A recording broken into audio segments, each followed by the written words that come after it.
Welcome to episode 95 of the Nerd Rundown podcast. This week, Darren and I talk about Nick Fury's return in Secret Invasion, and ooh boy, it looks good. Our favorite Cobra Kai kid is back in the new trailer for Blue Beetle. Holy crap, Chris Hemsworth returns as Tyler Rake in the debut trailer for Extraction 2, and his badass level is dialed up to 11. We have a gigantic show for you, so sit down, strap in, and hold on. Ready, hit it!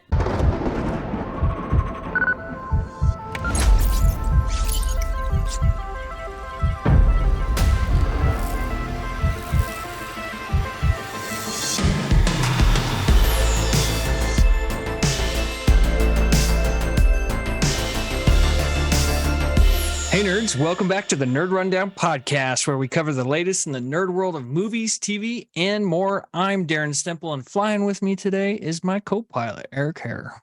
I feel the need for speed. Nice one. Ooh, I just watched Top Gun Maverick this weekend. Nice. For the 700th time. Right.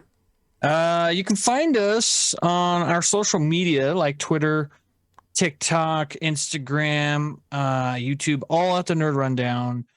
Over here on YouTube, if you'd be so kind to hit the like and subscribe buttons if you haven't already, leave a comment and or a Nerd Box question. Yes. If video isn't your thing, you can find us on all the major podcast services. Before we get to a really packed show, let's hear a word about our sponsor, Combat the Chaos. It's no secret here at the Nerd Rundown that we support our veterans and our first responders. We ask that you do the same thing through our sponsor, Combat the Chaos. They're a veteran-owned clothing company that donates part of their proceeds to other amazing organizations supporting these warriors and guardians. If you're a veteran, you're at a 57% higher risk of suicide than those who have not served. As a veteran myself, this cause hits very close to home. This shirt and hat are some of the items available if you follow our link in the description down below to combatthechaos.com. Use the discount code NRD for 15% off and help us fight this battle that veterans and first responders so desperately need. Now, back to the rundown. Erik, it's my birthday week. I'm having a lot of reflection time this week, and part of that is how I can't run a 2 mile in 12 and a half minutes anymore. And yesterday was really one of the most just biggest examples of how I'm getting older and how staying in shape is harder. I did yard work yesterday for about 2 hours. We had really intense high winds here in Colorado. In the okay state of Colorado, great state of Colorado, and my house is on a corner, so wind blows stuff into our house a lot, or into our yard. We live in a corner lot. Same thing happens. I had a really dirty backyard that I had to clean up this weekend. Did it for about 2 hours. Couldn't do it anymore. My back was like, "You're done for the day. Go inside." I was like, man, I am not in yard shape yet. I am so sore today. My legs, like everywhere I'm sore. I'm like, I'm worried about getting in golf shape, let alone yard shape. Yeah. Now I'm always in do the dishes shape, which, that's a pear shaped. I think anything, I'm getting there. Yeah. So I don't know. You're the big yard guy. You feel like you could go out and do full day's work of yard work and be okay? Last weekend, I think it was last Sunday, I think I cut down all of our tall grasses. We have those big Forester reed grasses that are really tall. And then I've got a couple of this Mexican feather grass, and then I've got this Japanese blood grass, and then I've got another grass. I can't remember which one that is, but I've got a bunch of these taller grasses that require that you cut them back, and really you can cut them back anytime after like October. But I happen to like the way they look, so I wait until March, the beginning of March, to cut them back. So And so I went out there, and I will tell you that my back and my legs were like, what are we doing? you know? And then like 2 weeks ago, I had my first softball game, and both my knees were like, what are you doing? Like what? Like they were both in bad shape. I was, so I have to do like these exercises now on my legs. And I talked to like the physical therapist about it, and I was like, because he gave me the exercises, and so I did them for like 3 or 4 weeks. This was last year when this happened, and I was like, I did them for like 3 or 4 weeks, and I go back in to see him, and I was like, so how long am I gonna have to do this? And he just kind of looks at me, and I was like, are you serious? And he's like, yeah. And I was like, oh man, and so it's like, I'm just gonna do these for the rest of my life. He's like, well, if you want to have good knees, you're gonna have to do them for the rest of your life. And I was like, oh man. And it's just adding up all these different things that I have to do for the rest of my life now. It's just like, oh gosh, like, and getting on the bike or walking is like one of them, and I just I'm not doing it. Yeah, I'm not. I am just lazy. I'm just a lazy person when it comes to that stuff, and I need to do better. And I've always said that since I was even a young guy, when all my friends would go to the gym and work out. I'm like, no desire to do that stuff. I'm just a lazy person. So it's harder. The older you get, the harder it is to want to work out, to be able to work out. Yeah. So I'm getting there. Man, I woke up today just being like, I did 2 hours of yard work. Yeah. Now, granted, it was a lot of bending over and picking up, but man, just like a lot of reminders coming out recently that I am definitely, I'm getting to my midlife crisis soon, I feel like. Well, you're still under 40, bro. So you're exactly. You're doing all right. I am creeping up slowly on the big 5-0, and that I think I get to 4-0 before you get to 5-0. That's correct. You do. Okay. But yeah, it's it's some scary times, man. Some scary times. I never really understood how people had midlife crisis, and now I get it. Yeah, I could see where it happens. Some of in them there. happen. Yeah. Yeah. Not saying I'm gonna have one.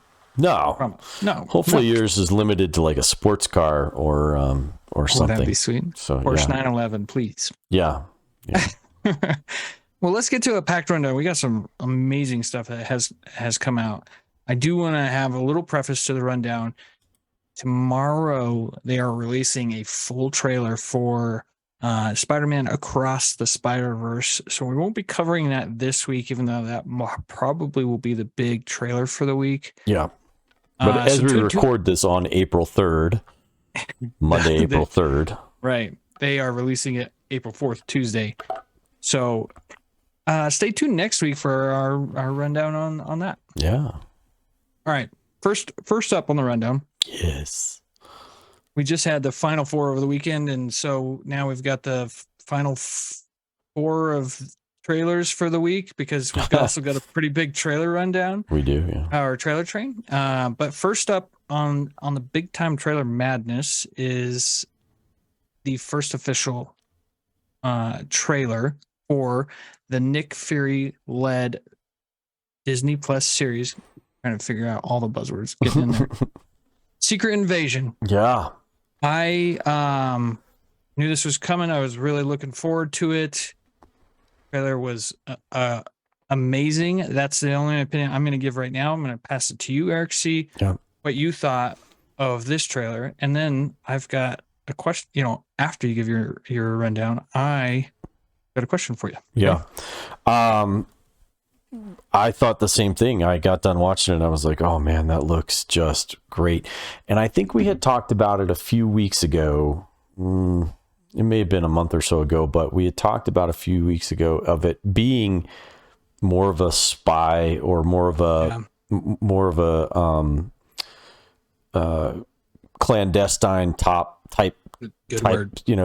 show, and I don't think I really appreciated that until I watched it, and then I realized, I'm like, gosh, I love spy thrillers. I absolutely love them.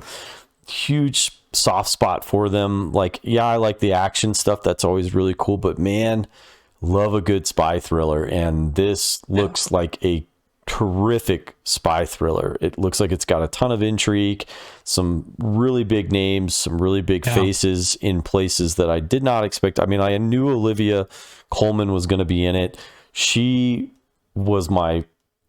I love Nick Fury, but she was the highlight of the trailer for me. I mean, just seeing how British she is, and just, gosh, she just is she's such a tremendous talent. So Olivia Colman was really, really good. Emilia Clarke was great in it as well. And then, of course, Samuel Jackson, the guy's just awesome. He really is just awesome. So, he's cool. Yeah, he really is cool.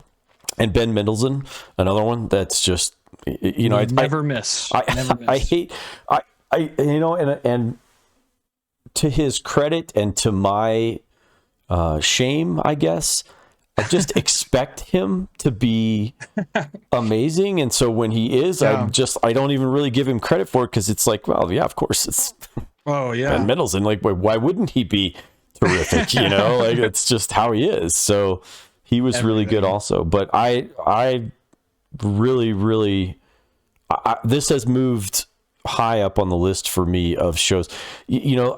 I'll watch a trailer or watch something. I'll be like, yeah, I'm excited to see it, but then there's ones that I watch like with, some of the stuff I'm like, I will be watching that every single week for sure. Like even The Mandalorian, like as much as I like The Mandalorian, I still haven't watched an episode of it yet, and of season 3. And it's not because I don't love it. I'll just be patiently waiting for it, and I'll just binge it all at the same time, Yeah. Whereas this one, I'll watch it every week. Like I will be there to watch it the night it comes out, and for sure we'll be watching it.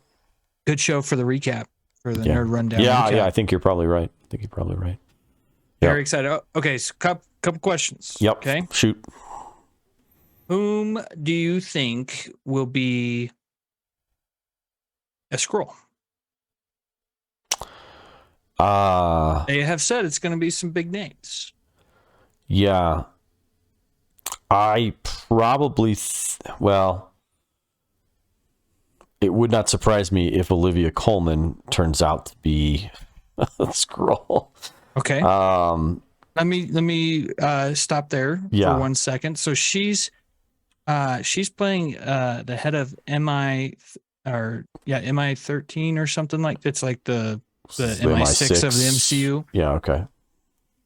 She's playing a character called Sonya Falsworth. Okay. And you if you're a big time nerd like me, the name Falsworth from Captain America: The First Avenger, where one of the Howling Commandos, James Montgomery Falsworth, was the first Union Jack, kind of like the equivalent of Captain America in Britain. So for at least for a little while, he didn't have powers or anything, but he was in Captain America: The First Avenger. He's the British guy, Mind the Gap. The Gap. And so she's playing his granddaughter, and that's a really cool callback to that movie. Just kind of like what they did with Jim Morita in the Spider-Man. I think it was just Homecoming he was in. He was the principal of Peter Parker's school, and his grandfather was in the Howling Commandos as well, played by the same actor. Oh, funny. It's a different actor this time, but yeah, cool little callbacks like that. I like that, especially since Nick Fury is a character in the comics who he served with Cap in World War II, because it was a different Fury. Yeah. But maybe this guy's grandpa also or he's a little old. Maybe his dad was the first Nick Fury and served with his dad in the war. I feel like they would have mentioned that by now in the MCU, and if they go that route, it might be a little disappointing, but wouldn't surprise me. Yeah. Anyway, so I thought that was a really cool, little cool Easter egg in there for Olivia Colman's character. Yeah. Yeah. I think there's we get Rhodes. Gosh, I can't see them. I think James Rhodes is going to be a Skrull, dude. You think so? Okay. All right. I would not be surprised if Martin Freeman's character, Ross' character, is one. It's my other guy. And so I would not be surprised that if that happened. They don't have a character around him, but I feel the pull to mention Christopher McDonald in this. So they don't have a character name for him listed in IMDb, so I'm not sure who it is that he is playing in this. I don't care. I love love Christopher McDonald. And I will tell you, his Twitter game is on on par. Like, and I say that specifically because there are some characters, there are some people that play like a character and they are typecast in that particular character. And so they end up playing it in every movie. But then there's others, like we've talked about Pauly Shore in the past about how what a jerk he was to the guys at the 80s, totally 80s pizza. Because he hates people who actually enjoyed his character when he played it. Anybody who enjoyed that character is an idiot. And right. And I just think that's so terrible. It's such a terrible opinion. But Christopher McDonald, on the other hand, has played he's had a terrific career. Like, he's played a lot of really cool roles. One specific role, though, is in Happy Gilmore. He played Shooter McGavin, the villain. And his Twitter handle is at Shooter, and he posts all the time. He absolutely embraces it, and he loves every second of it. And I think everybody who follows him or that has an interaction with him, he's a dude who has a terrific sense of humor and knows where, like, that's where most people are going to know him from.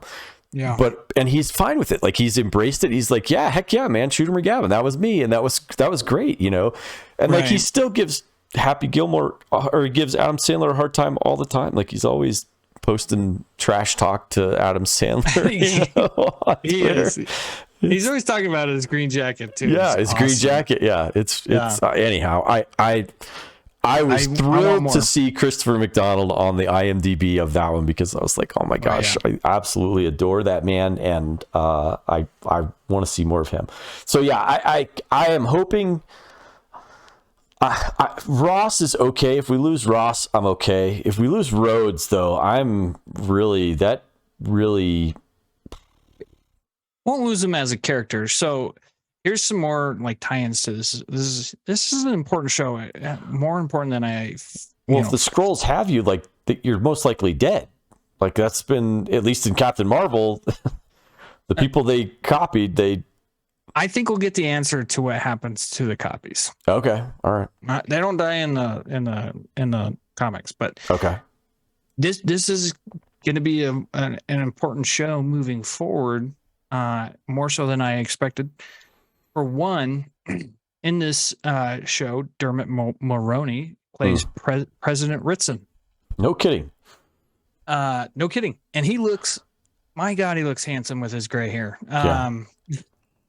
He, though, can't be for long. Do you know why? Because isn't Ross president? Harrison Ford, who is shooting Captain America: New World Order right now, and then as well will return in the Thunderbolts movie, is the president of the MCU during those movies. Yeah. So I mean, put Dermot Mulroney down for a Skrull or being killed by a Skrull. Yeah, all right. So that will set up, Captain America: New World Order and Thunderbolts in a way. With that, there was one other one. To remember what it was. Oh, the main villain is Kingsley Ben-Adir. His name is Gravik. And then who? And during the trailer, he was the one that you could see like multiple copies of him. Like, everybody turned into him in that one room, where. And he blew up the Kremlin too. Yeah. From Cruise style. So the other one, the other point is Emilia Clarke is playing Gia, I think her name is. That's Talos's daughter, who's Oh, Talos right. is Yeah. played by Ben Mendelsohn. Yep. So she's playing a grown-up version of that. So a lot of talent. This and like you said, a good spycraft movie. It's hard to beat. Yep. You know, you look at top tier MCU and Winter Soldier and Civil War are right up there, and you know, A lot of espionage. Yep. Upper echelon. So assassinations, espionage, clandestine stuff, all that good stuff. Right. Love it. Okay, so Give we go me from that. more. We go from that trailer to the Blue Beetle teaser trailer released today, and more of a just an official trailer because that was a lot of trailer in one. That was for a teaser. That was yeah, for one teaser. So we have Zolo. Miguel. Yeah. Getting something in my throat. Why don't you take over and let us know what you Zolo Mariduena is playing Jamie Reyes.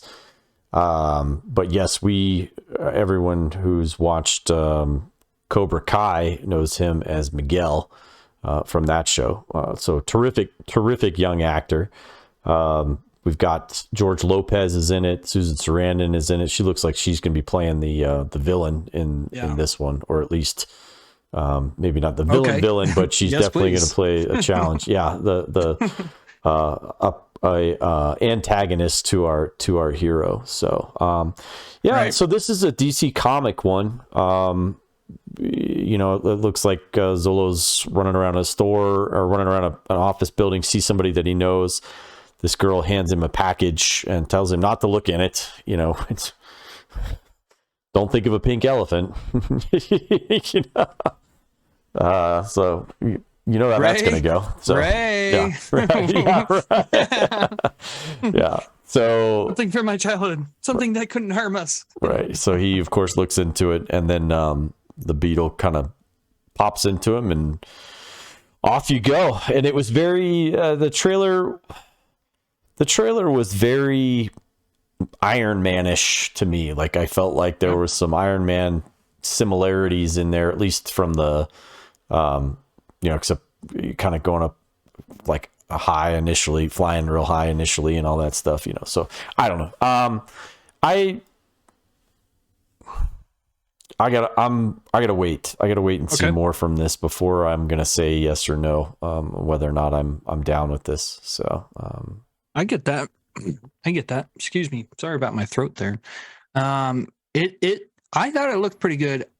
Zolo looked great. Yes. I mean, he looks like he's in top charisma form. Yep. And I'll take that. Yep. Watching it when he does get the Blue Beetle suit on, and his sister, I believe, you could tell, like, that would be, imagine that happening, first of all. Yeah, right.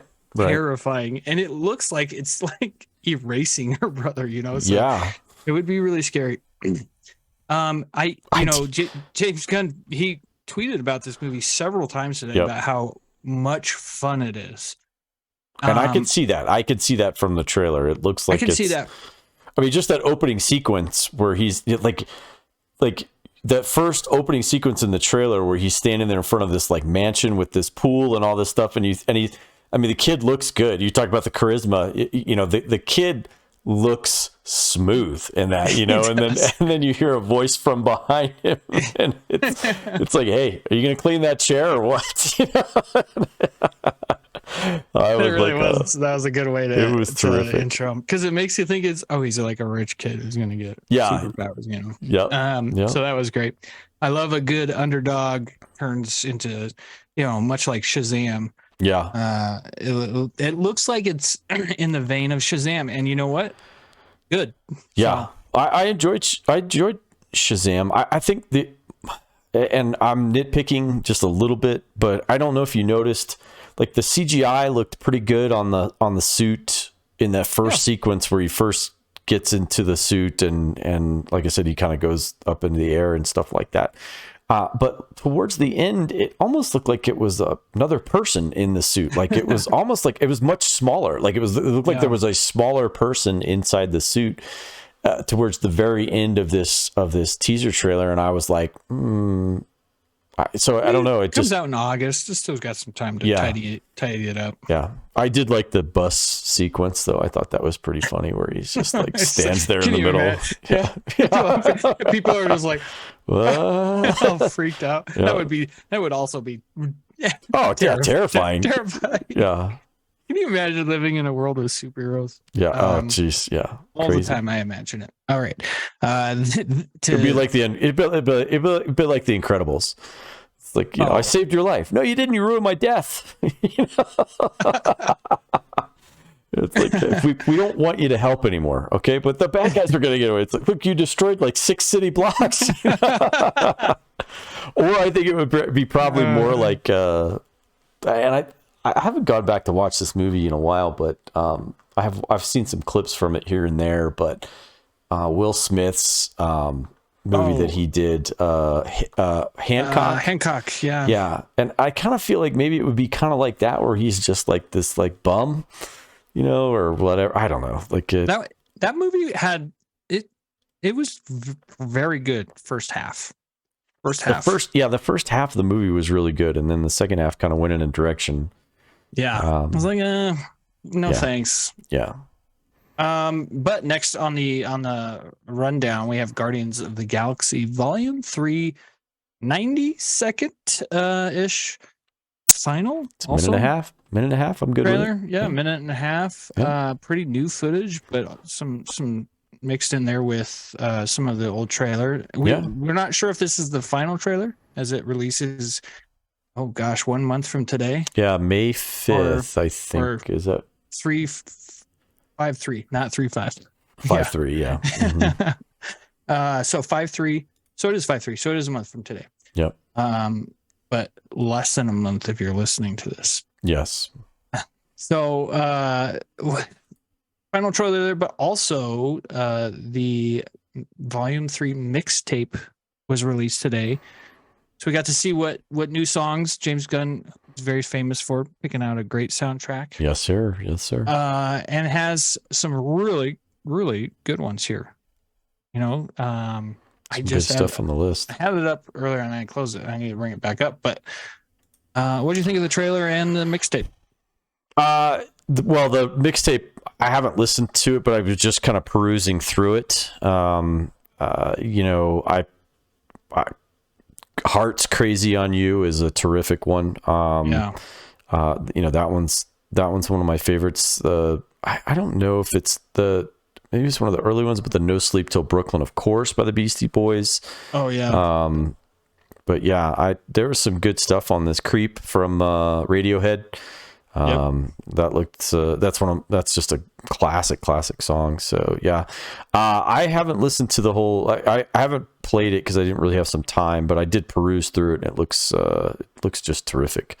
So, and the 90-second trailer, I don't mind a shorter trailer. I really don't. I don't have a problem with it. I've already seen 2 trailers. I'm ready. Like I'm ready to see this movie. So I'm so ready, dude. I am so ready for it. Yep. You know what? Another song that was on that list was the cover "Since You've Been Gone," which also played through the last 2 trailers. Yeah. Mm-hmm. By a band called Rainbow.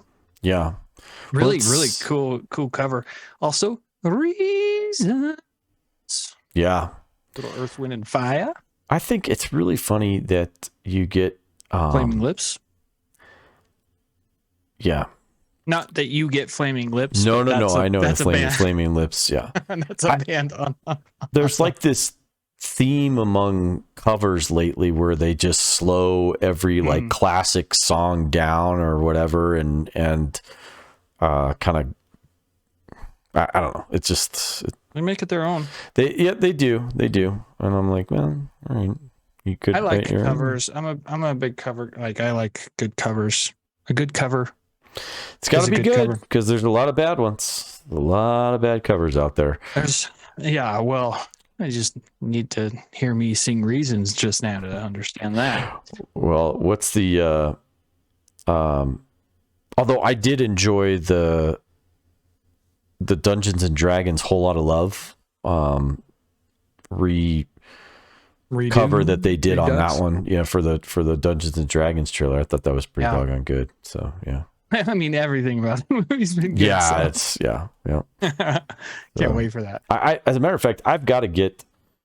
I'm gonna try and. I've got to get. I'm gonna try and get to see John Wick this week, and maybe Dungeons and Dragons next week, or I'm not sure. I gotta try and figure out something. So.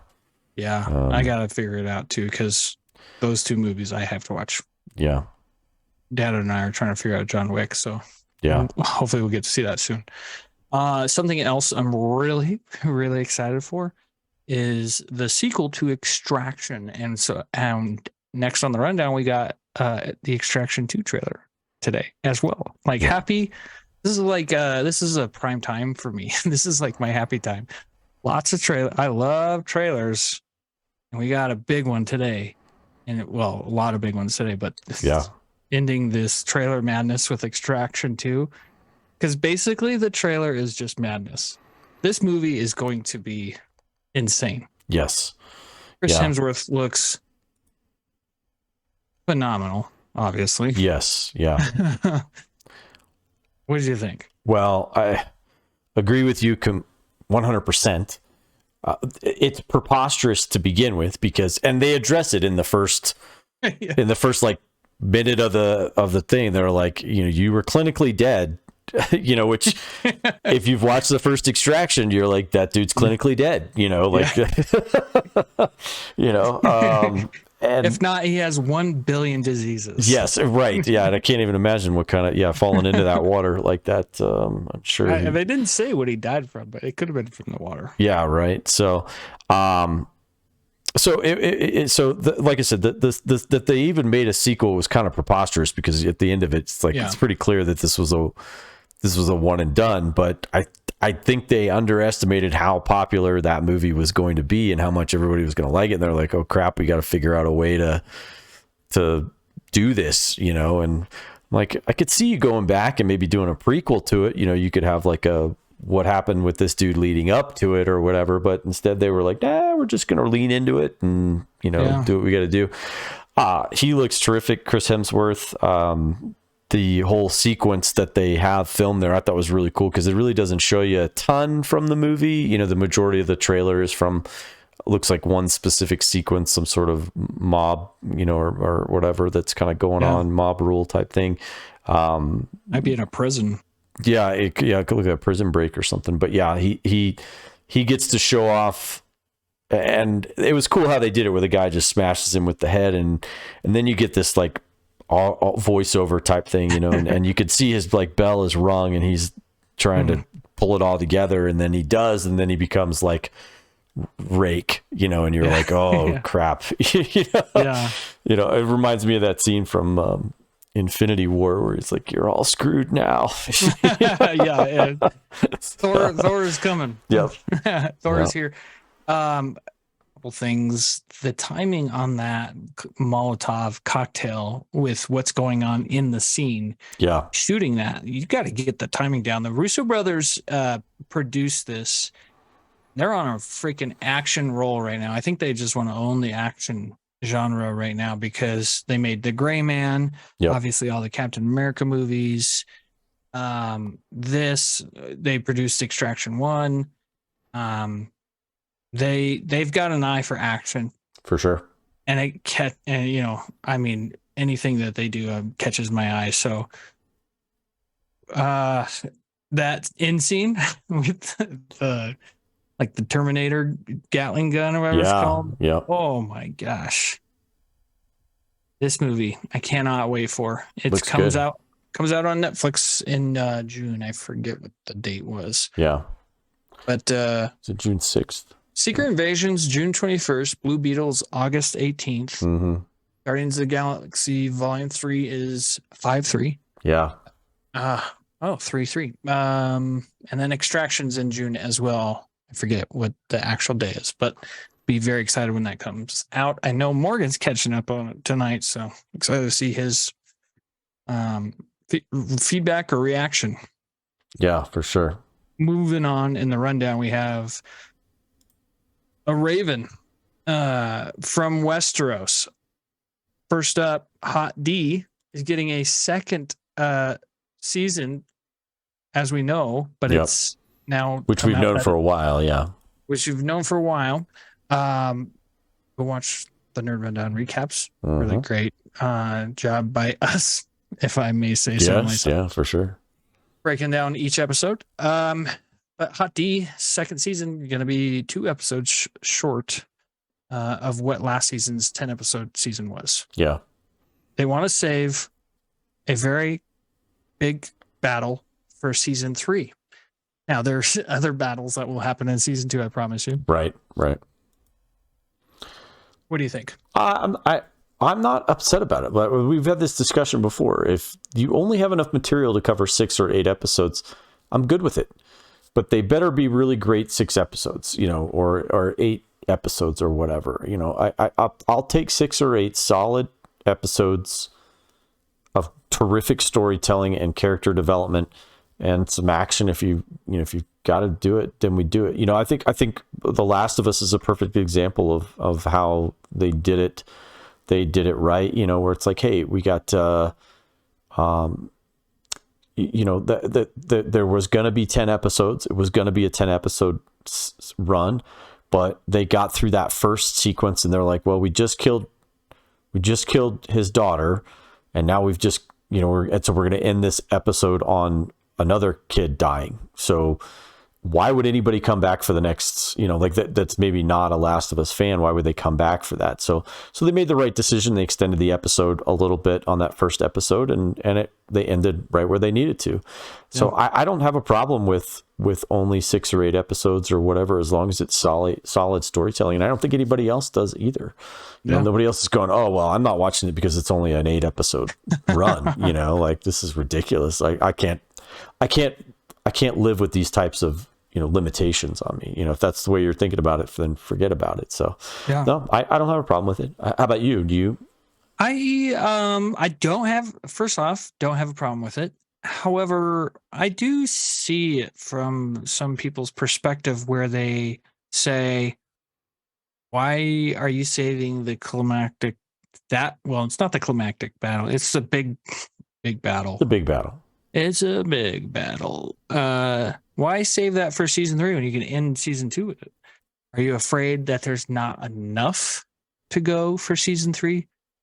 And potentially so. Yeah. But maybe that's, maybe the end of season or episode 8 at the end of season 2.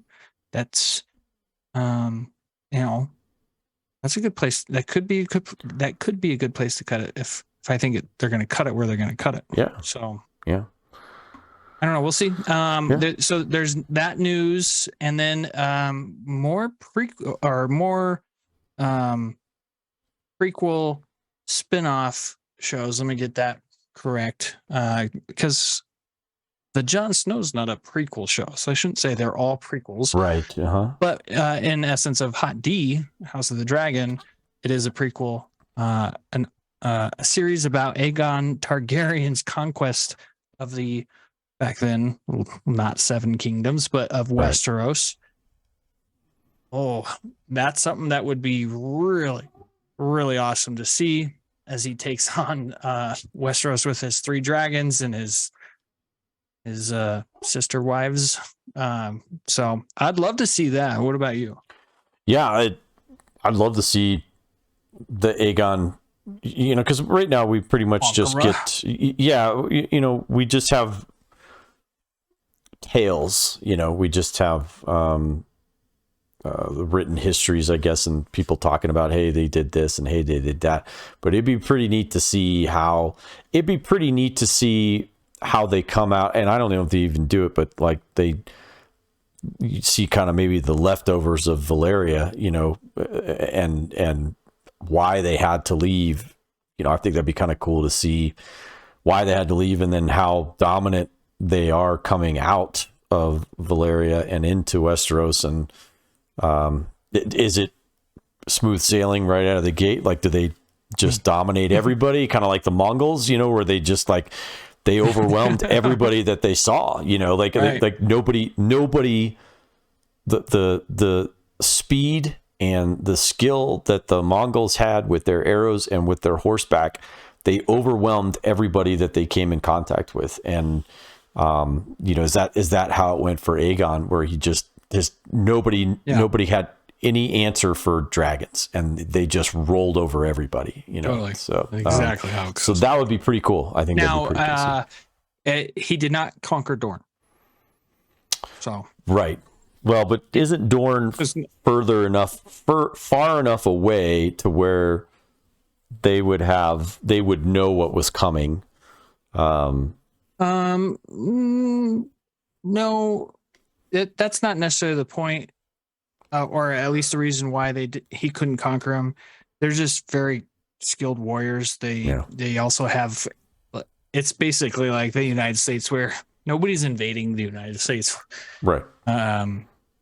Well, they just not militarily. Not militarily, yeah. So it's they're helped by their canyons and how nobody can get to them.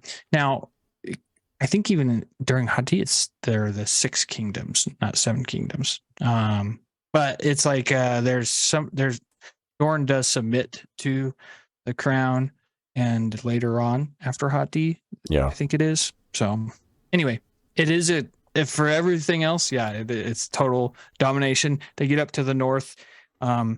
Cregan Stark, I think, is who the Stark is. He bends the knee pretty quick. Yeah. I don't think he even put up a fight. In fact, I think his sister wife Visenya, maybe I'm remembering right, went up to the north by herself. So they were like, okay, yeah, we'll support you. That's a big dragon. Yeah. So good that'd news. Be cool. Yeah, that'd be cool. News out of Westeros. I like that. A lot of people, complain about prequels, and they're like, well, it takes suspense away because you know what's going to happen. I don't agree with that, especially with how House of the Dragon went. I think it does a nice job of filling in the backstory. Yeah, I love lore. Yeah. So give me more of that. All right, next on the rundown we have a big category. It's called Disney, etc. Mm-hmm. But I'm going to ask about the first one first. Deadpool 3 adds Emmy winner Matthew McFadden in an unknown role. Now, if you haven't seen Succession,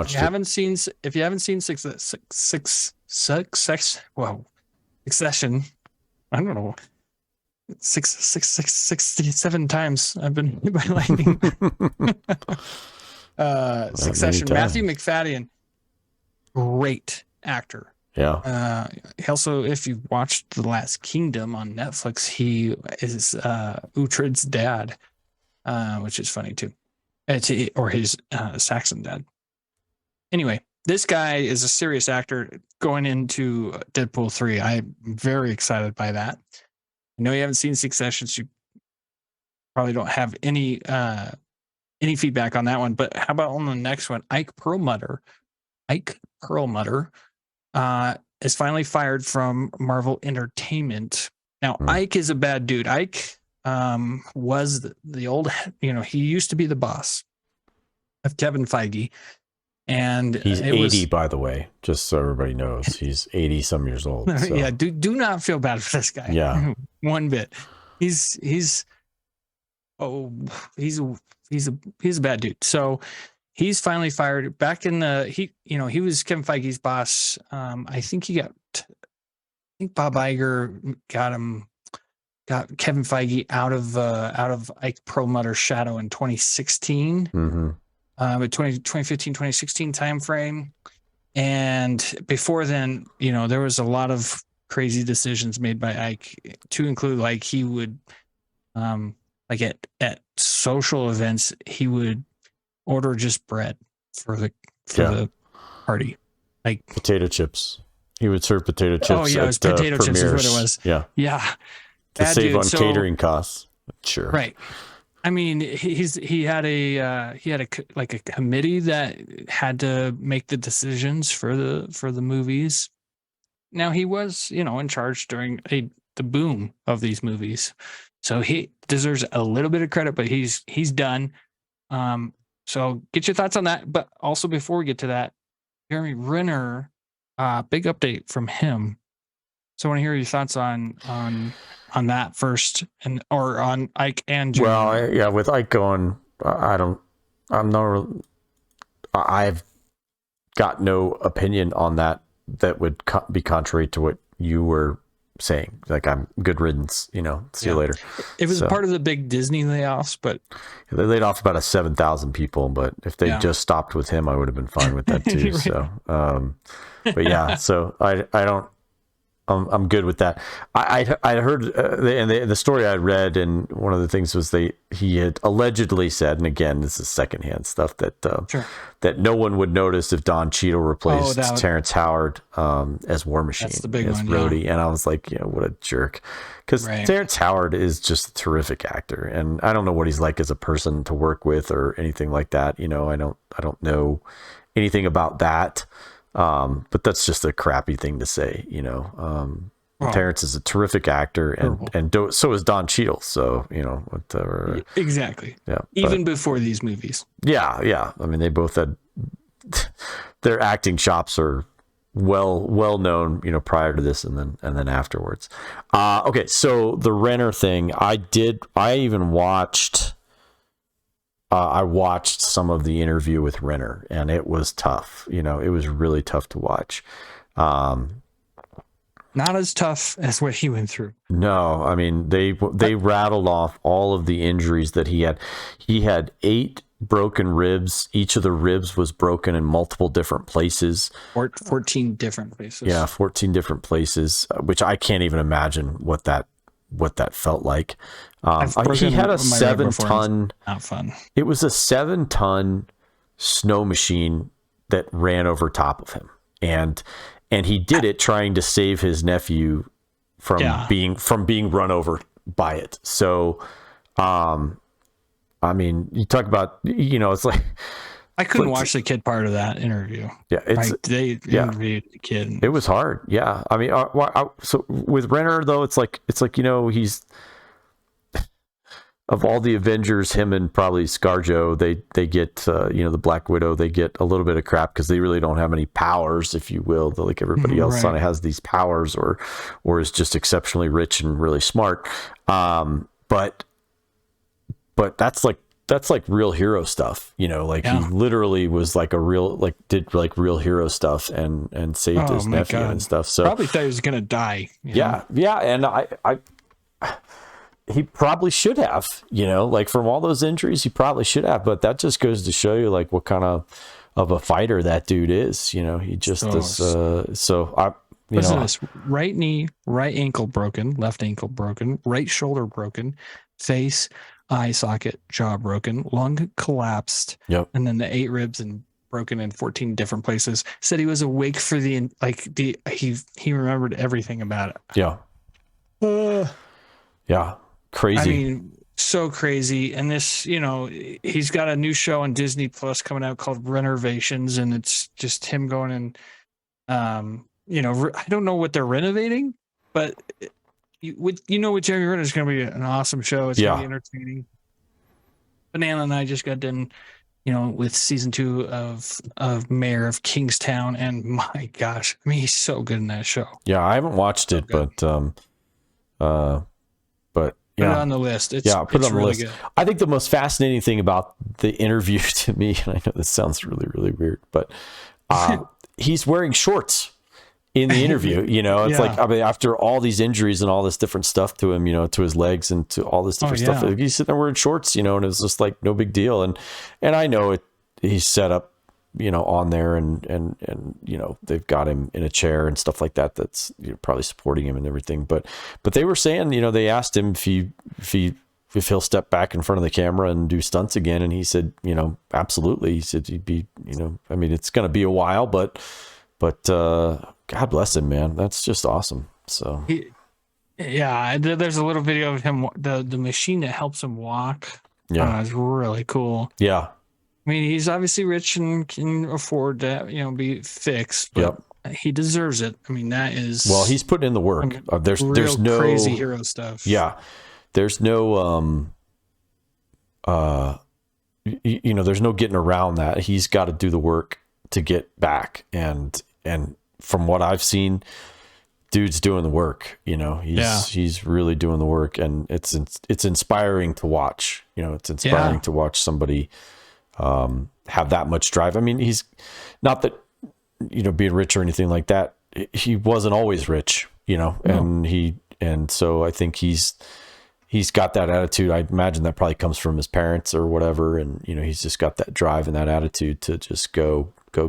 So yeah, I hope they bring him back for Mission Impossible at some point. Yeah, I'd love to see that. Yep. Yeah. Okay, so next on the rundown, Fantastic Four taps Avatar: The Way of Water scribe to pen the script. The guy's name is Josh Friedman. Mm-hmm. Not that would be like everybody would be like, oh my gosh, Josh Friedman. He wrote that story with the characters in that one time. Yeah. but here's his credits. War of the Worlds, Brian De Palma's The Black Dahlia, Kingdom of the Planet of the Apes, which comes out next year. That's the fourth movie in the Planet of the Apes series. Mm-hmm. Terminator Dark Fate. I don't know if I'd have that on there. I don't know if I'd be like, I don't really have much to do with that one. They didn't use my script. I just dotted the lowercase j's in that one. That's all I did. So with little hearts. With little hearts, yeah. But he did also, like I said, Avatar: The Way of Water, which is, I think, the second biggest movie of all time, maybe third. Yeah. I don't know if it's past Avengers yet. Yeah. The upcoming Avatar 3, obviously. He also wrote Terminator: Sarah Connor Chronicles. Terrific show. Yep. Emerald City, not sure about. I think that was an NBC show. Yeah. About Emerald City.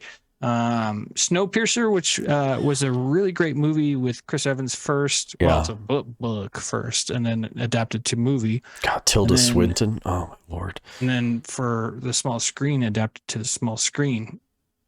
So, dude has some bangers on his list. I love that they're taking their time with Fantastic Four. Yeah. They're gonna have a big task to get this up and running after all the failures of the previous movies. Yep. The importance of the Fantastic Four to Marvel in general. Yeah. They lost their director, but they got another one, Matt Shakman, who you may know from, he's directed Game of Thrones episodes, WandaVision. Yep.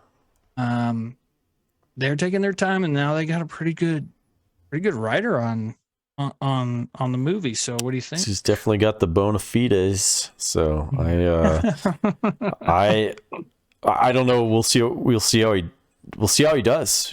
We'll see how it goes.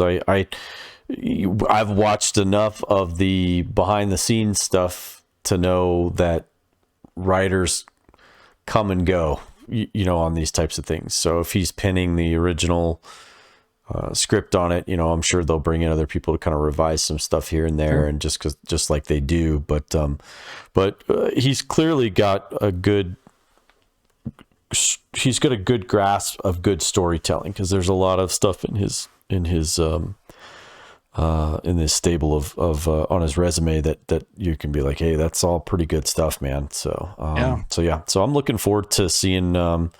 I'm excited to see what Fantastic Four kind of comes and looks like. I really am.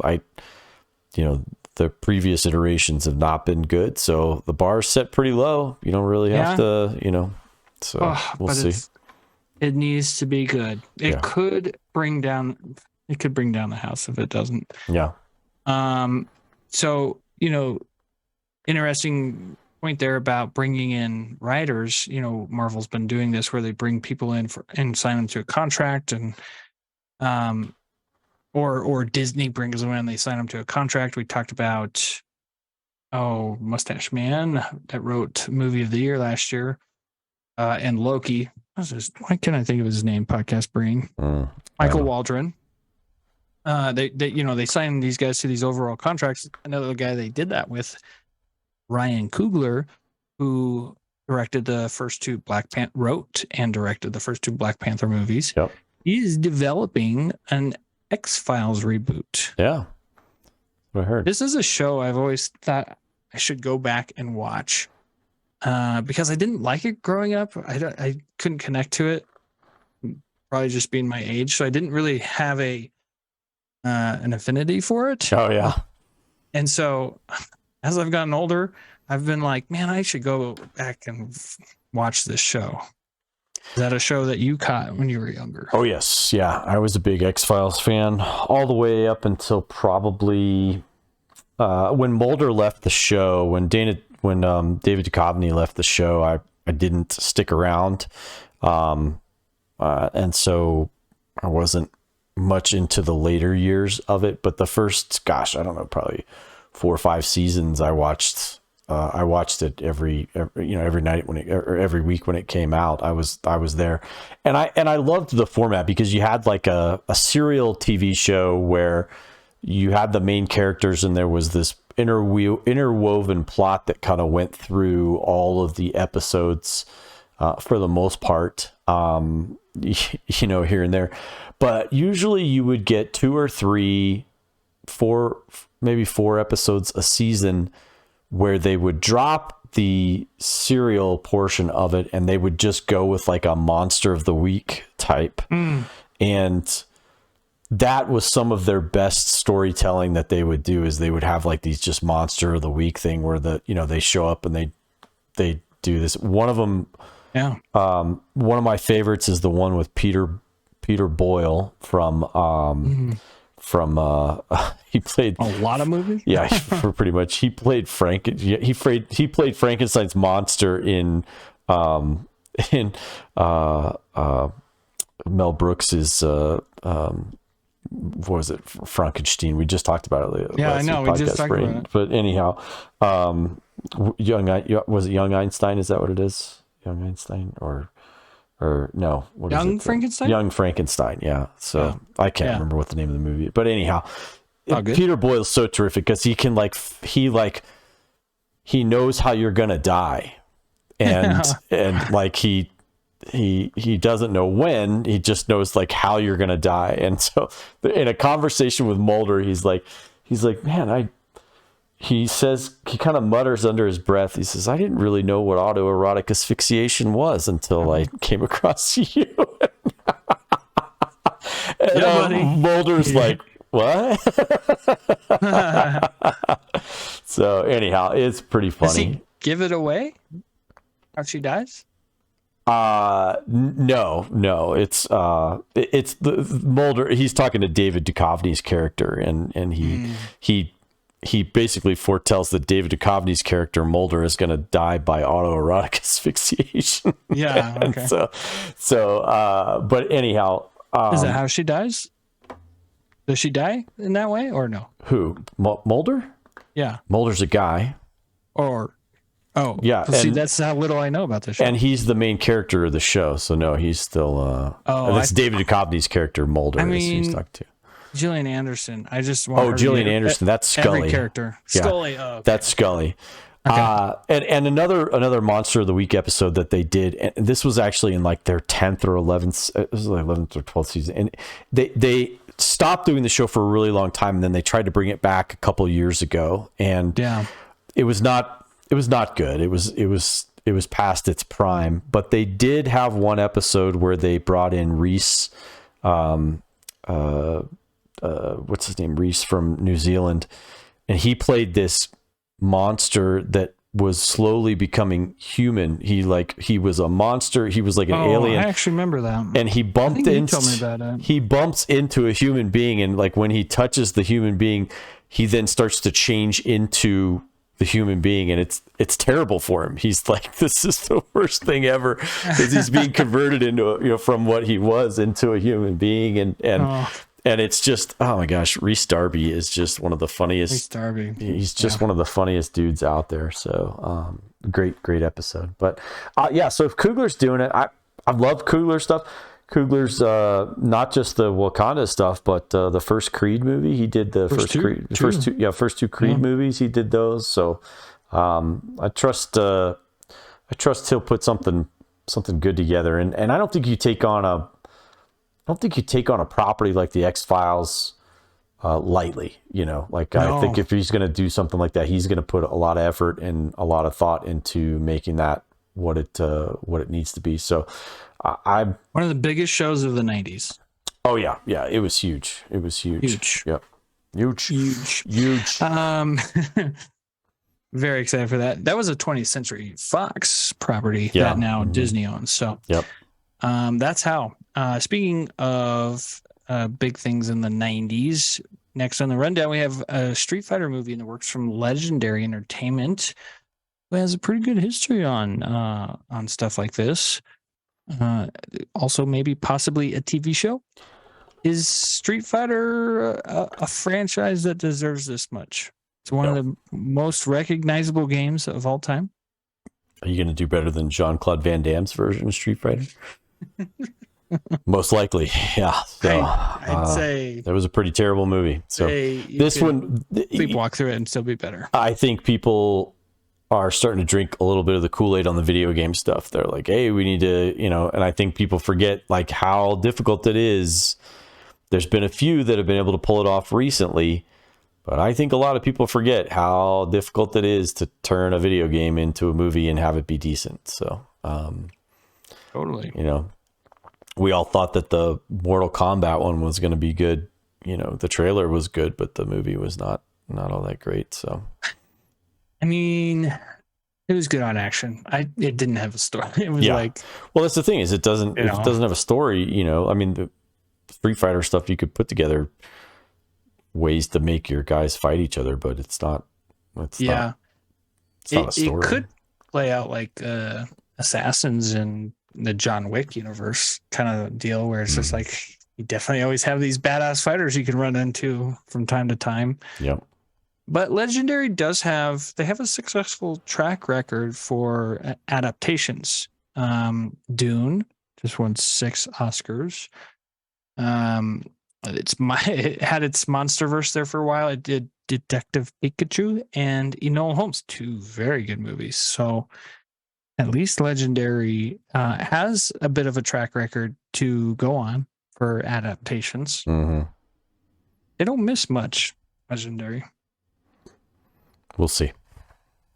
Yeah, cautiously, not even really cautiously optimistic. Just show me. I'll wait. Yeah, I'll be patient. I'll be patient. Patient nerd. Last on the rundown for the news, we had this was like major trailer day. This isn't a trailer, but it kind of comes out like it is a trailer. It's an announcement from your good buddy, Dwayne "The Rock" Johnson, announcing live action Moana. Yeah. Take it away. The video was cool. I thought it was neat. It's DJ on the beach in Hawaii with his 2 girls, and they're out there. The girls are out there playing in the sand and stuff, and the girls get into the video from time to time at very funny times, and they have good drop-ins and stuff. So, but yeah, he basically is just saying, hey, we're starting the early. We're in the early pre-production, idea phase of doing a live action Moana movie, which makes sense. I mean, they're going back and redoing all the princess movies as live action movies anyhow. They've done the Sleeping Beauty, or they've done the Cinderella. We're waiting on the new version of The Little Mermaid, but they did Beauty and the Beast and Lion King, and Aladdin is still my favorite of all of them up to this point. I've really enjoyed. Beauty and the Beast is mine so far. Yeah, but I couldn't deal with the auto tune. So couldn't deal with. I've only seen it in theaters, so if that says anything. Yeah, her auto tune was terrible in that movie. So, yeah, I think it'd be cool. I think it'll be neat to see DJ as Maui in real life, live action, in a live action. I think that's gonna be really, really cool. I wonder if they'll give him the hair. Oh, I'm sure. Yeah, I'm sure they probably will. But the video was really nice because he gave a lot of credit to and a lot of history on his grandfather and that was cool. And the type of person that he was and how respected he was and how gregarious he was. So good word. So I think I'm a fan of DJ. I really am. And so I think if he's, and the folks at Disney, they for the most part on those movies they do a really good job. So so we'll see how that one comes out. I loved Moana. It was on at my house for like 6 months straight. Like we played over and over on my TV, and along with, I think I could probably say that one, and then along with the Toy Story stuff. Like, it doesn't matter. Like, you could put it on repeat, or even the Finding Nemo movies, like at least the first one, we're big Dory fans. Yeah, they go on in the house, and I never get tired of seeing the characters, hearing the voices. There's some. I'm Frozen.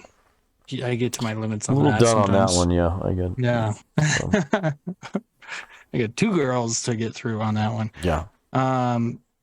Moana live action might have the most potential for like a cool live action, because like Cinderella, Beauty and the Beast, they did really fantastical stuff in there that it doesn't translate as well to big screen. But you got some big old monsters in Moana that'll look really cool on the screen. Yep. You got a god, you don't have a god in the others, or a demigod. Yep. All right, so then we move into a very packed trailer train. So maybe we just get through, with some smoothness here. Elemental first up on the trailer train, which is Pixar's newest movie about elements living in an elemental world. Yeah, earth, fire, water, air. There were some funny parts in here. I mean, it's Pixar, so there's going to be. Right? Yeah. I think Penny and I both watched it, and we both were like, we can go see that. Yeah, I think we felt the same way. I don't know why I was surprised. Yeah, right. It's Pixar. Like, I pretty much, I am famous for saying that you can't hit homers every time, but they pretty much hit a double or a triple every time. If they don't hit a homer, it's definitely a base hit. So even their misses are still really, really, really good movies. So. Oh man, yeah. Encanto is maybe I don't that's just not. Is Encanto Pixar? Was that Pixar? I guess it was Pixar. Is that Pixar? I was wondering if that's Disney. Well, it's Disney. I think it's Disney. Now I say that. I don't know. Coco was really good though. Coco was really good. Yeah, love the colors in Coco. Oh my gosh. Oh, Coco was the most amazing things. Yeah. They've done. Yep. Another movie that I know will also be on my TVs nonstop when it comes out. Correct. Trolls 3. Kendrick returning. Yep.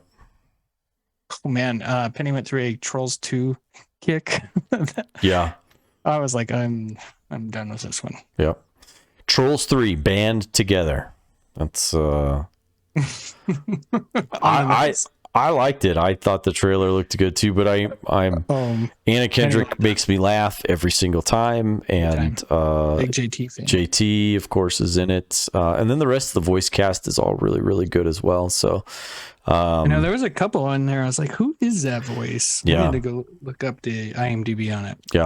Yeah, it's definitely a green light for me as well. Even if I don't see another trailer before it comes out, I'm definitely taking the kids to see that one for sure. So honestly, Penny watched it and she's like, "When's that coming out? I want to go see it." I'm like, "Okay." Yeah. Don't need to see anything more from that one. How about from Citadel?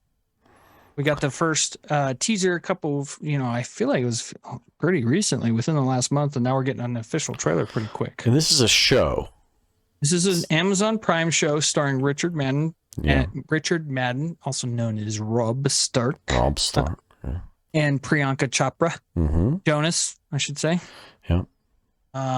It's produced by the Russo brothers, so win already. Yeah. It is their answer. This is how they describe it. It's their answer to James Bond, not being able to do a James Bond movie about 2 amnesiac CIA agents who need, some loving. Yeah. All right. My take on the trailer is I'm not sold on this series. I really am not. Okay. There are elements to this that I really like, and then there are pieces of it that I'm still struggling with some of the I'm still struggling with some of the CGI stuff. There's just some scenes where it just looks really terrible, you know. But it's got Stanley Tucci, so I'm willing to overlook a lot of stuff when it comes to Stanley Tucci. And I enjoy Richard Madden, and Priyanka is not ugly, you know, and as well as a terrific actress. Like, she's everything that I've seen her in, she does a really, really good job. There are some cool bones to this, at least from the trailers that I'm seeing. So there's some intrigue. There's some, like you said, amnesia stuff. Like, hey, you're and the guy's like, I'm a soccer coach, you know, and then he catches the knife. He's like, oh, there's my guy, you know, and it's just like, all right, well, so I don't know. Like, Long Kiss Goodnight, Easter egg right there. Yeah. So almost like a Jason Bourne, you know, like you don't really know what you're capable of. Yeah. So I don't know. We'll see what happens. I'm not going to see this. This is not on my list of like stuff that I'm going to be watching. I'll have to wait till I hear what other people are saying about it before I give it time. For sure. But it's, you know, for me, it's like, all right, it's I don't know. You don't have to like everything. Part of this is us, you know, giving the rundown on what's out there for all the nerds to watch. So, one thing I do think I'm going to like on this rundown is White House Plumbers, starring Woody Harrelson and Justin Theroux. Yeah. I think this is going to be a really good show. Yeah. It's on HBO Max. I don't remember when it releases. Let me look that up. Yeah. I Woody Harrelson looks really, really good. And then the dude, like you said, I'm not sure who it is, but the dude that's playing G. Gordon Liddy, Justin Theroux. He looks really good. And G. Gordon Liddy is still just an interesting personality, you know. If you, growing up around the Washington D.C. area, even as after Watergate and stuff, you know, you always heard G. Gordon Liddy, and he used to have a radio show. I remember he was on the radio in D.C., the G. Gordon Liddy show, and all that stuff, you know, and everything. And he just was a kind of a wild man, but yeah, I think it'd be interesting that whole White House Watergate scandal, you know, is a pretty interesting thing. And you know, it's funny because everything nowadays, if there's any type of a scandal, it always gets the Watergate, you know, gate gets added to it. Yeah. To tag it on there, because it's like, oh, this is just like it. But it's like, all right, well, you know, but, and what's funny about this whole thing is, like, Nixon had a lot more honor than some other people who got caught doing stuff that was, I think, to be way worse than what, you know, but Nixon had at least enough honor to retire or to resign from office. Yep. And everything. Whereas other people, they just stayed in office and rode out whatever it was, that was going on. You know, and so I'm not a big Nixon fan, but at least he had enough respect and enough, for the office of president to resign when things became more than they needed to be. So yeah, so White House Plumbers looks pretty interesting. I thought the last line of the trailer was really funny, where it says the plumbers, you know, and the guy, and Harrelson looks at him and goes, "Yeah, we fix leaks," you know, which I thought was pretty funny. That was good. Yeah. I will watch Woody Harrelson anytime. He's never a miss for me. Yep. It comes out May 1st. Oh, okay. Yeah. So that what day is that? That's on a Wednesday. Take a look. That's the only thing that they're not making it their Sunday night drama, you know. It's a Monday night. Oh, Monday. Okay, yeah. So they're not making it their Sunday night drama. The cast is a banger of a cast. So Woody Harrelson, Justin Theroux, you would know from The Leftovers if you've seen that, Mosquito Coast if you've seen that, Wanderlust, but most famously he was married to Jennifer Aniston for a while. Also Lena Headey, a lot of Game of Thrones references. Oh, Lena Headey, yeah. Throughout the show. Yeah, Lena Headey. And guy I always very much enjoy his performances is Domhnall Gleeson. Yeah. About Time, really good in About Time. Yep. And love our redheads around here. So yeah. Yeah, and General Hux in the sequel trilogy. I'm the spy. Gosh, can we just ear hold that whole trilogy? Anyway, Kim My House Coates. Slumbers looks good. What's that? What'd you say? Kim Coates is in this as well. He's and Corbin Burnson. I love Corbin Burnson. Yeah. And Kathleen Turner. yeah, and There hasn't been anything in a while, but if you're a big Black Hawk Down guy, Kim Coates is in that, and also he's in he always has like he's just a really good character actor, and like everything that he's in Pearl is always Harbor, Pearl Harbor. Armageddon. Yep. Or, no, he's not in Armageddon. I don't think he's in Armageddon, but I always get him confused with that other guy in Armageddon, the smart guy in Armageddon. yeah, no, he's terrific. So I think Ike Barinholtz, who's always funny in everything he's in. yeah, In Neighbors, Blockers. Oh, he was really funny in The Unbearable Weight of Massive Talent too. yeah. So good cast. Very much looking forward to that. Next in the train. I am not a Wes Anderson guy. I just can't get into his movies, but I know he has a crowd out there, and I know even one of our own, Jason Sparks, loves himself some Wes Anderson. Yep.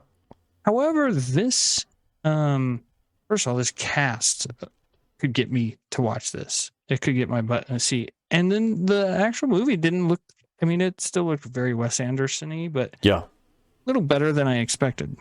Yeah. How about you? I wouldn't say that I'm a Wes Anderson like fanboy, because I'm not one of those people that's like everything that he makes is just amazing. But I am a fan of Wes Anderson, and I appreciate a good Wes Anderson movie. And I say that because I think The Royal Tenenbaums is probably one of my all-time favorite movies. You know, it just is so good. The Life Aquatic I thought was really great. So Norfest for me. Yeah. So I just enjoy maybe as an adult I can have more appreciation. I enjoy his attention to detail in everything. I love the way he shoots. I love the way the color palettes that he chooses for his backgrounds and for his scenes.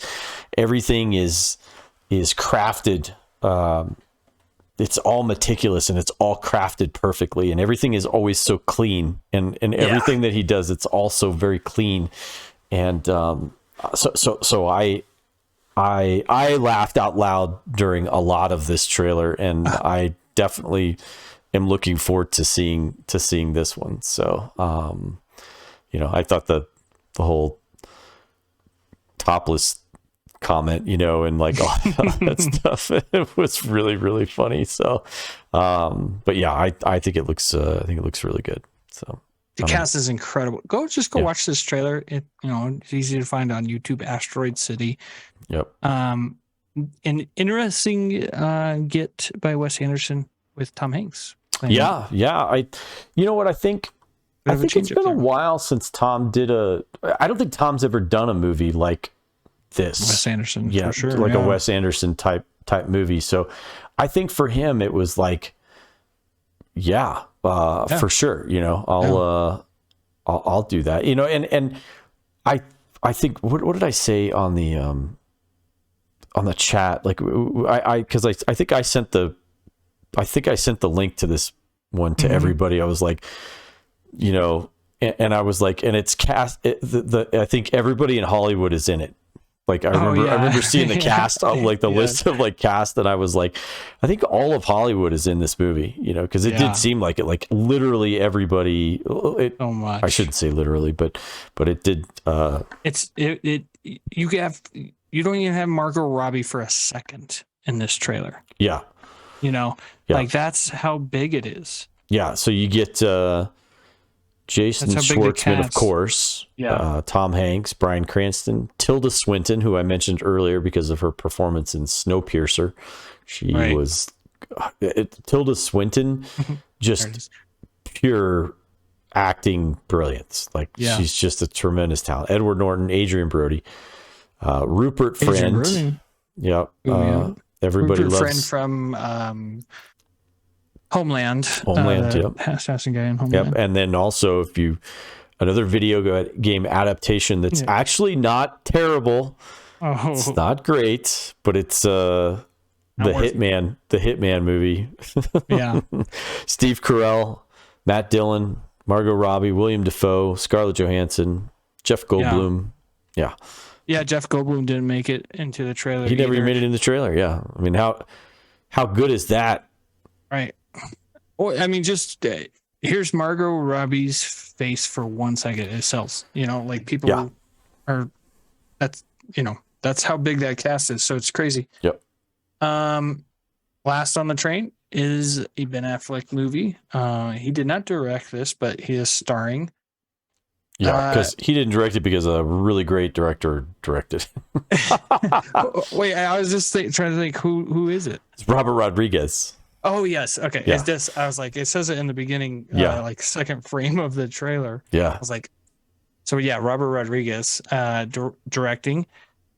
Another Black Hawk Down alum. One of my favorite character actors For sure. ever. We love him here on the Nerd Rundown. Yep. We love him. William Fichtner is in it. Again, a dude from Armageddon.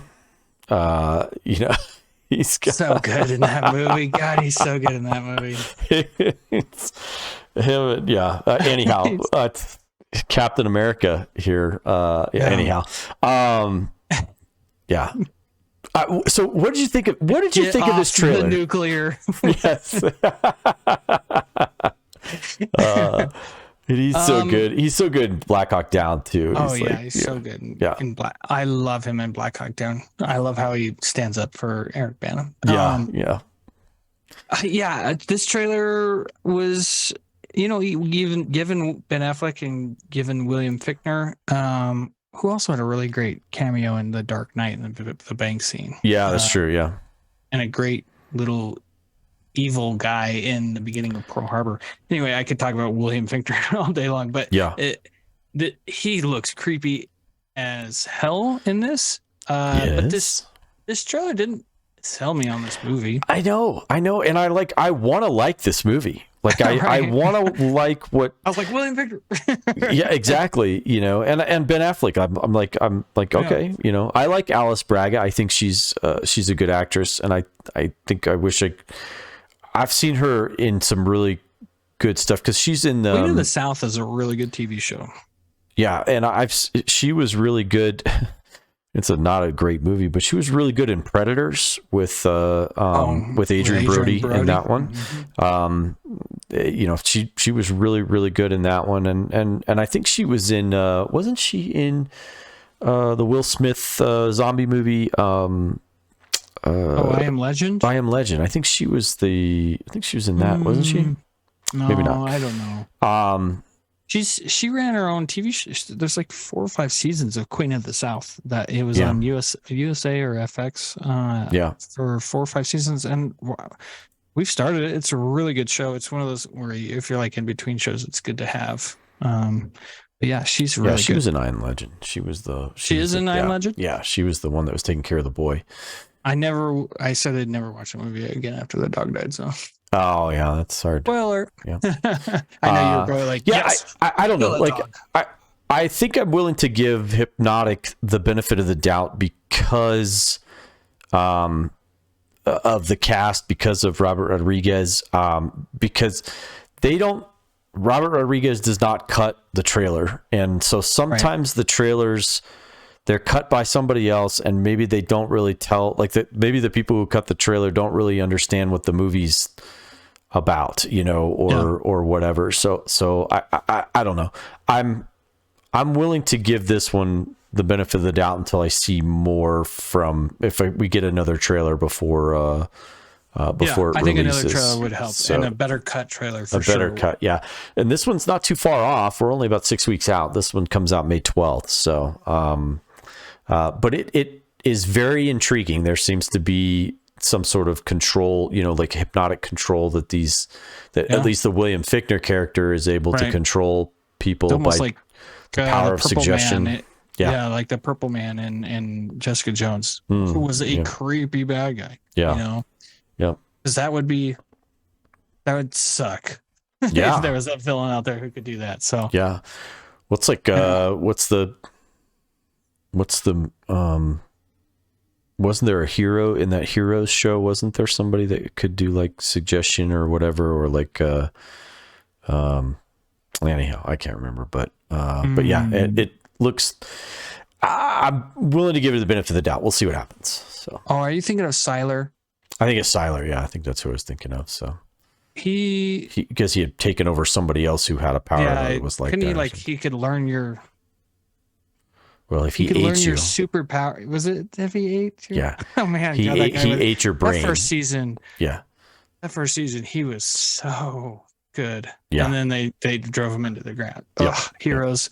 Yep. One of the most badass first seasons of a show of all time. Yep. All right, that wraps up a loaded rundown. Get in shape, first of all, for yard season. Thank you. Yep. Second of all, get to the theater to see Guardians of the Galaxy Volume 3. Can't wait for that. This is probably my most anticipated movie right now. Is agreed. Yep. Extraction 2 is right behind it though. Yep. But I'm still got to see John Wick 4 and I still have to see that, and I still have to see Dungeons and Dragons. Yeah. Yep. I know. Good stuff. Good stuff. All right. Nerd Box question. Just a simple question from a simple man, Morgan Santo, sick at home right now, probably hugging his Spider-Man fishy, as he writes in, which Spider-Man would win in a fight?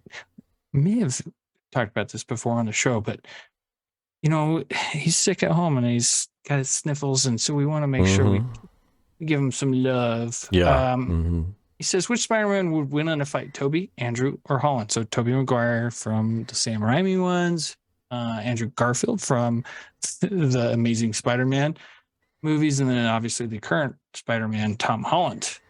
All are, he put some parameters in. He says all are in normal suits, non-Iron Man enhanced. So basically just regular old Tom Holland. Sure. He says, I think Tom Holland would win. He has the best combination, brain, strength, and youth. He has also been through the most unique battles to really test his skills and knowledge, as they've really humorously talk about in the No Way Home kind of finale fight, where they're like, I want to fight an alien.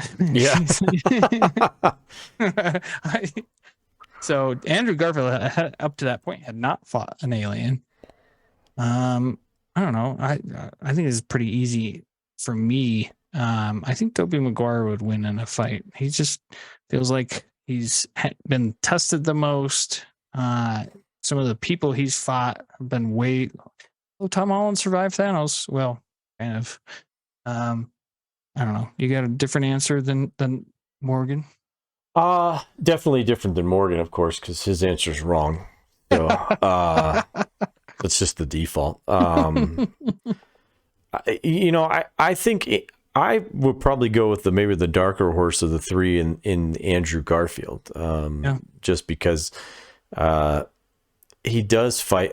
Although Tom Holland, the reason why I can't lean towards Tom Holland is because he does spend a considerable amount of his time in a Iron Man powered suit, which I think kind of contaminates things, if you will.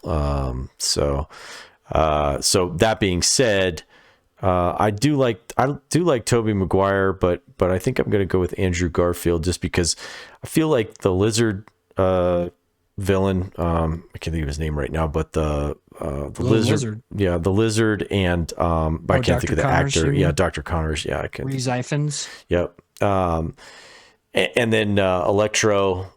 Those were some great ones. Sandman is a great villain. There's some pretty crazy villains that he faced. But I think I have to go with Andrew Garfield's acting. I think is better. It's the better of the three guys.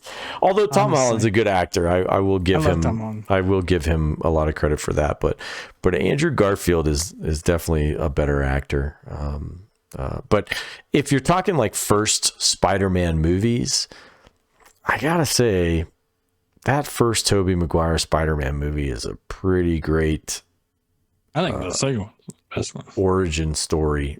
Like if you're going to tell like the origin story of a Spider-Man, those first two Spider-Man, we've had this discussion, I think, in the past where we look at Spider-Man as like one of the first really great comic book movies, you know. It was if Blade isn't incredible, dude.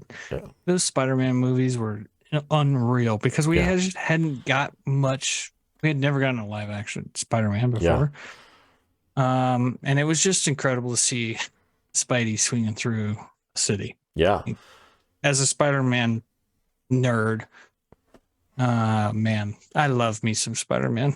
I'll talk Spider-Man anytime. Do you remember the trailer? And I agree with your Andrew Garfield answer, honestly. Yeah. Dude's a badass. Yeah. He's my favorite Spider-Man. Not my favorite Peter Parker, but my favorite Spider-Man. Do you remember I'm trying to think if it was for this first Spider-Man or whether it was for the second one, but there was a trailer that they did that they had to go back. It must have been the first one.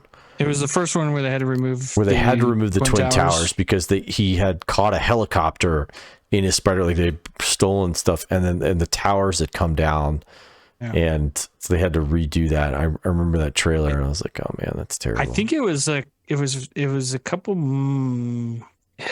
It was because it came out in 2002. It was pretty soon after the towers. Yeah, it was 2002.